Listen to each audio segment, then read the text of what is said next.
नेपालमा एउटा डिजिटल आन्दोलनले कसरी सिङ्गो सरकार नै हल्लाइदियो?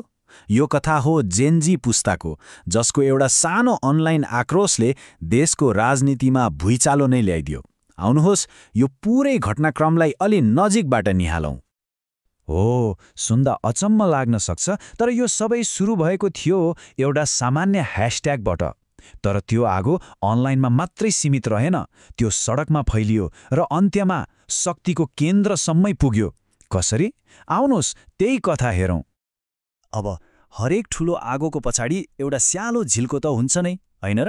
नेपालको यो जेनजी क्रान्तिको लागि पनि त्यो झिल्को थियो सरकारको एउटा विवादास्पद निर्णय। जब सरकारले फेसबुक, युट्युब जस्ता प्लेटफर्ममाथि नै प्रतिबन्ध लगायो, त्यो युवा पुस्ताको लागि भनौँ न एउटा सिधा प्रहार जस्तै थियो। उनीहरूको लागि सामाजिक सञ्जाल भनेको बोल्ने, सुन्ने र सिक्ने एउटा ठाउँ थियो, र यो प्रतिबन्ध उनीहरूको आवाज दबाउने प्रयास जस्तो देखियो, अनि उनीहरू चुप बस्न तयार थिएनन्। तर कुरा सामाजिक सञ्जालको मात्रै थिएन, त्यो त भनौँ न सतहमा देखिएको कुरा मात्रै थियो। यसको गहिराइमा त वर्षौँदेखि जम्मा भएका असन्तुष्टि र धेरै ठूला मागहरू लुकेका थिए। यी मागहरूलाई एकपटक हेरौँ त, कति फराकिला छन्। पहिलो र दोस्रो त सिधै डिजिटल अधिकारसँग जोडिएका छन्, तर तेस्रो र चौथो मागले त देशको एकदमै पुरानो र गहिरो समस्या भ्रष्टाचार र बेरोजगारीलाई छोएको छ। यसले के देखाउँछ भने जेनजी पुस्ता आफ्नो भविष्यलाई लिएर साँच्चै नै कति चिन्तित थियो। अब मागहरू त एकदमै स्पष्ट थिए, तर जब सरकारले यी आवाजहरूलाई बेवास्ता गर्यो, तब देशले आफूलाई 3 दिन लामो उथलपुथलको भूमिरीमा पायो। अनि त्यसपछिका घटनाक्रम साँच्चै भन्नुपर्दा अविश्वसनीय गतिमा अघि बढे। भदौ 23मा शान्तिपूर्ण सुरु भएको प्रदर्शन प्रहरी दमनपछि हिंसामा बदलियो।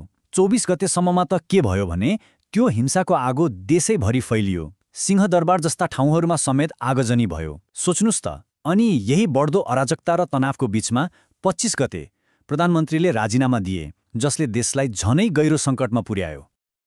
हो, राजनीतिक परिवर्तन त आयो, तर यसको लागि चुकाउनु परेको मूल्य निकै महँगो थियो। त्यो मूल्य थियो मानव जीवन। सोच्नुहोस् त, 1 हप्ताभन्दा पनि कम समयमा 70 भन्दा बढी मानिसको ज्यान गयो, अनि हजारौं घाइते भए। सडकहरू त साँच्चै भन्ने हो भने युद्धको मैदान जस्तै देखिन्थे। तर एउटा ठूलो प्रश्न उठ्छ, यति ठूलो विनाशको लागि आखिर जिम्मेवार को थियो त? के यो केवल प्रदर्शनकारीहरूको आक्रोश थियो जो अनियन्त्रित भयो, वा पर्दा पछाडि अर्कै केही खेल चलिरहेको थियो? अब यसमा नै दुईवटा मुख्य धारणाहरू अगाडि आउँछन्।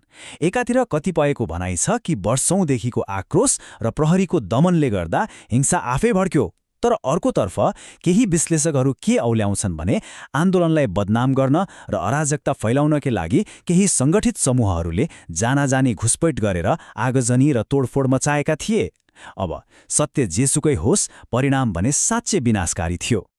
अब सडकमा मच्चिएको यो उथलपुथलको सिधा असर कहाँ पर्यो त? शक्तिको केन्द्रमा, र सरकार ढल्यो। प्रधानमन्त्रीको राजीनामाले देशमा एक किसिमको शक्ति शून्यता पैदा गर्यो। अब के हुन्छ? देशलाई कसले सम्हाल्छ? यिनै प्रश्नहरूले सबै राजनीतिक दलहरूलाई एउटा टेबलमा आउन बाध्य बनायो। अनि त्यही सङ्कटको बीचबाट एउटा यस्तो समाधान निस्कियो जुन सायद कसैले सोचेको पनि थिएन। एउटा यस्तो समाधान जसले नेपालको इतिहासमा एउटा नयाँ अध्याय नै लेखिदियो। सबै दलको सहमतिमा पूर्व प्रधान न्यायाधीश सुशीला कार्कीलाई अन्तरिम सरकारको नेतृत्व गर्ने जिम्मेवारी दिइयो, र यो एक साँच्चै नै ऐतिहासिक क्षण थियो, किनभने उहाँ नेपालको पहिलो महिला प्रधानमन्त्री बन्नुभयो। यो कदमले आन्दोलनकारीहरूलाई एउटा स्पष्ट सङ्केत दियो कि उनीहरूको आवाज सुनिएको छ। यो नयाँ अन्तरिम सरकारलाई 3वटा मुख्य जिम्मेवारी दिइयो। पहिलो, भ्रष्टाचार विरुद्ध कडा कदम चाल्ने।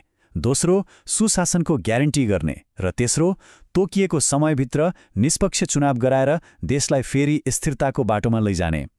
ध्यान दिनुस् त, यी 3वटै बुदाहरू जेनजी आन्दोलनका मुख्य मागहरूसँग कति सिधा जोडिएका छन्।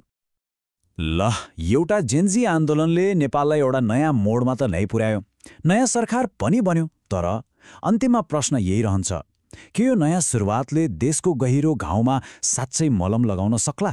र अझ महत्त्वपूर्ण कुरा, के यो घटनाले के देखाउँछ भने जब एक पुस्ताले साँच्चै आवाज उठाउँछ, तब शक्तिले झुक्नै पर्छ?